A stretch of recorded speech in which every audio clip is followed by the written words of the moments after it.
السلام عليكم ورحمة الله وبركاته. الحمد لله والصلاة والسلام على رسول الله وعلى آله وصحبه ومن والاه، وأشهد أن لا إله إلا الله وحده لا شريك له، وأشهد أن محمدا عبد الله ورسوله صلى الله عليه وعلى آله وصحبه وسلم.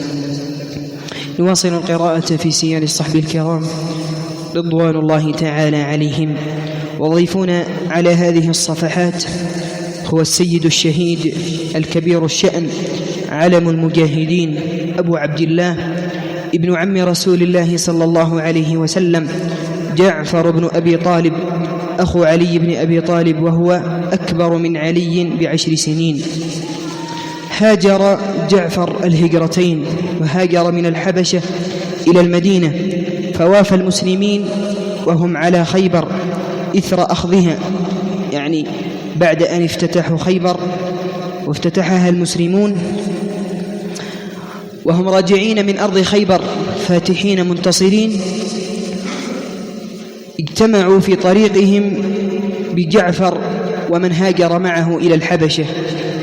فلما رأى النبي صلى الله عليه وسلم جعفر قال: والله لا أدري أي الفرحتين أفرح، بفتح خيبر أم بقدوم جعفر، بفتح خيبر أم بقدوم جعفر. وقد أقام بالمدينة أشهرا، ثم أمره رسول الله صلى الله عليه وسلم على جيش غزوة مؤتة بناحية الكرك فاستشهد.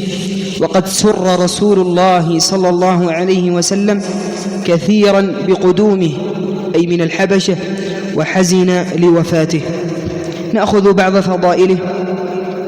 جاء عند البخاري من حديث البراء رضي الله عنه أن رسول الله صلى الله عليه وسلم قال لجعفر: أشبهت خلقي وخلقي. وعن أبي هريرة رضي الله عنه كما عند أحمد والترمذي قال: ما احتذى النعال ولا ركب المطايا بعد رسول الله صلى الله عليه وسلم أفضل من جعفر بن أبي طالب، يعني في الجود والكرم. نأخذ لقاءه المشوق مع النجاشي على أرض الحبشة.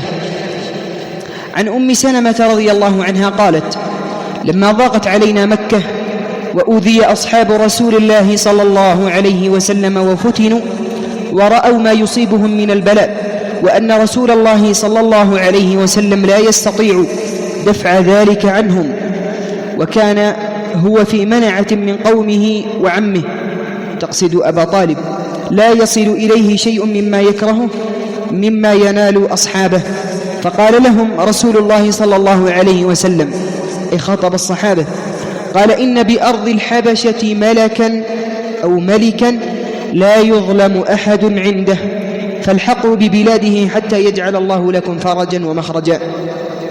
قالت: فخرجنا إليه أرسالا، يعني فرقا متفرقين، حتى اجتمعنا فنزلنا بخير دار إلى خير جار وأمنا على ديننا. وفي رواية أنها قالت: لما نزلنا أرض الحبشة جاورنا فيها خير جار وهو النجاشي، أمنا على ديننا وعبدنا الله تعالى لا نؤذى ولا نسمع شيئا نكرهه.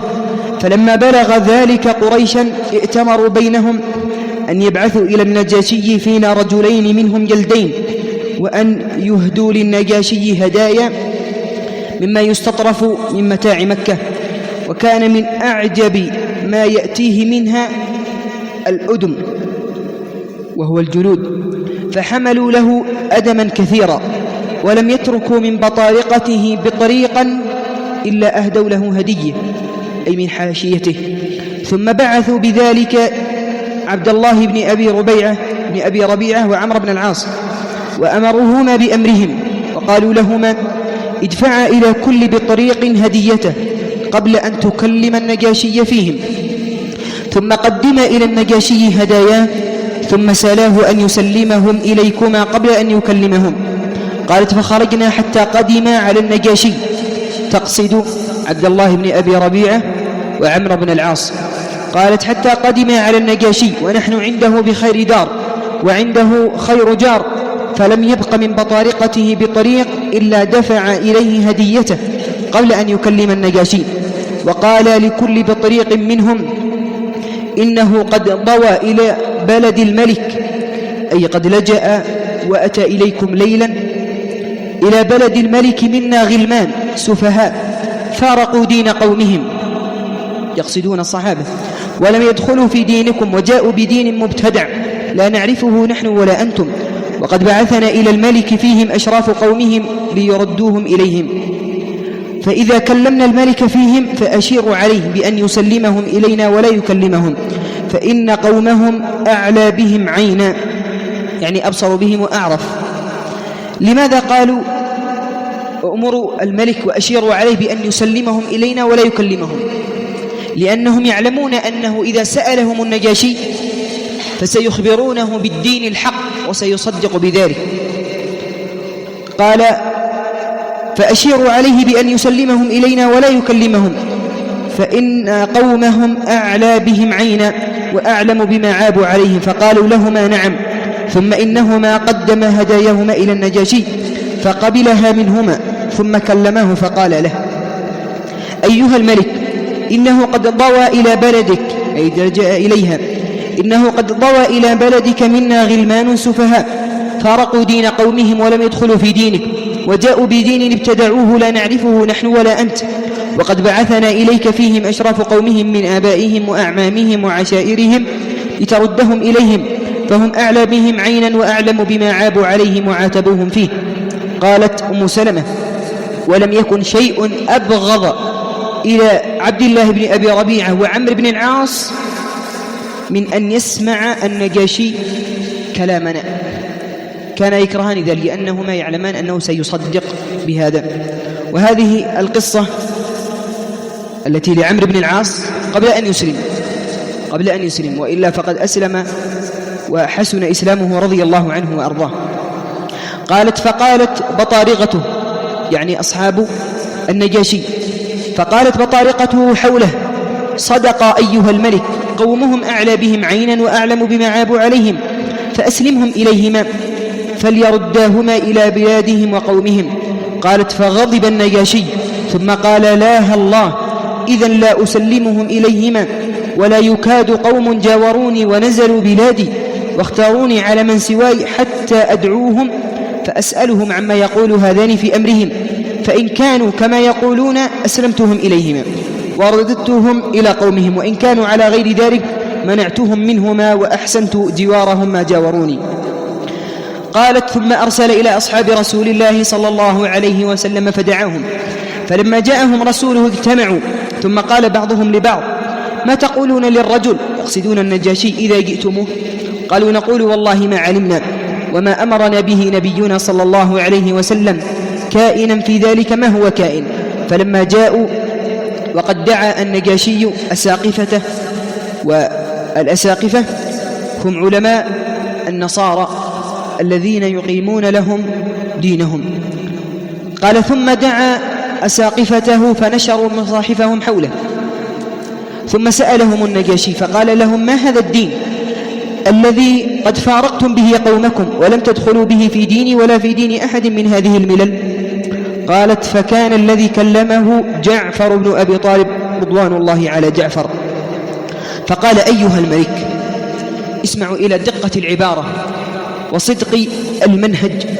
قال يا أيها الملك كنا قوما أهل جاهلية نعبد الأصنام ونأكل الميتة ونأتي الفواحش ونقطع الأرحام ونسيء الجوار ويأكل القوي منا الضعيف، فكنا على ذلك حتى بعث الله إلينا رسولا منا نعرف نسبه وصدقه وأمانته وعفافه، فدعانا إلى الله لنوحده ونعبده ونخلع ما كنا نعبد نحن وآباؤنا من دونه من الحجارة والأوثان، وأمرنا بصدق الحديث وأداء الأمانة وصلة الرحم وحسن الجوار والكف عن المحارم والدماء، ونهانا عن الفواحش وقول الزور وأكل مال اليتيم وقذف المحصنات، وأمرنا أن نعبد الله وحده لا نشرك به شيئا، وأمرنا بالصلاة والزكاة والصيام.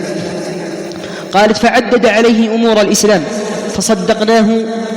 قال فعدد عليه أمور الإسلام، يعني جعفر عدد على النجاشي ما جاء به النبي صلى الله عليه وسلم، ثم قال فصدقناه وآمنا به واتبعناه على ما جاء به من عند الله، فعبدنا الله وحده فلم نشرك به شيئا، وحرمنا ما حرم علينا وأحللنا ما أحل لنا، فعدا علينا قومنا فعذبونا وافتتنونا على ديننا ليردونا إلى عبادة الأوثان من عبادة الله تعالى، وأن نستحل ما كنا نستحل من الخبائث، فلما قهرونا وظلمونا وضيقوا علينا وحالوا بيننا وبين ديننا خرجنا إلى بلادك واخترناك على من سواك، ورغبنا إلى جوارك، ورجونا ألا نظلم عندك أيها الملك.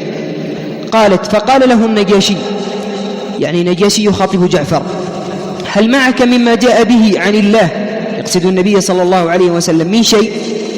قالت: فقال له جعفر: نعم. فقال له النجاشي: فاقرأه علي. قالت: فقرأ عليه صدرا من سورة كاف ها يا عين صاد، يقصد سورة مريم، فقرأ عليه شيء منها. قالت: فبكى والله النجاشي حتى اخضلت لحيته، يعني ابتلت بالدموع، وبكت أساقفته حتى أخضلوا مصاحفهم، يعني مصاحفهم ابتلت من الدموع حين سمعوا ما تلا عليهم. ثم قال لهم النجاشي: إن هذا والذي جاء به عيسى ليخرج من مشكاة واحدة. انطلق، يعني يخاطب عبد الله بن أبي ربيعة وعمرو بن العاص، فقال لهما: انطلقا فلا والله لا أسلمهم إليكما ولا يكادون. قالت: فلما خرج من عنده قال عمرو بن العاص: والله لآتينه غدا بما أستأصل به خضراءهم، يعني شجرتهم التي تفرعوا عنها. قالت: فقال له عبد الله بن أبي ربيعة، وكان أتقى الرجلين، يعني كان لا يحب كثرة الجدل، فقال: لا تفعل فإن لهم أرحاما وإن كانوا قد خالفونا. قال: والله لأخبرن أنهم يزعمون أن عيسى بن مريم عبد. قال: ثم غدا عليه من الغد فقال له: أيها الملك، إنهم يقولون في عيسى بن مريم قولا عظيما، فأرسل إليهم فسلهم عما يقولون فيه. قالت: فأرسل إليهم ليسألهم عنه، ليسألهم عن عيسى عليه السلام. قالت: ولم ينزل بنا مثلها قط، يعني اقتربنا لهذا الأمر. فاجتمع القوم ثم قال بعضهم لبعض: ماذا تقولون في عيسى بن مريم إذا سألكم عنه؟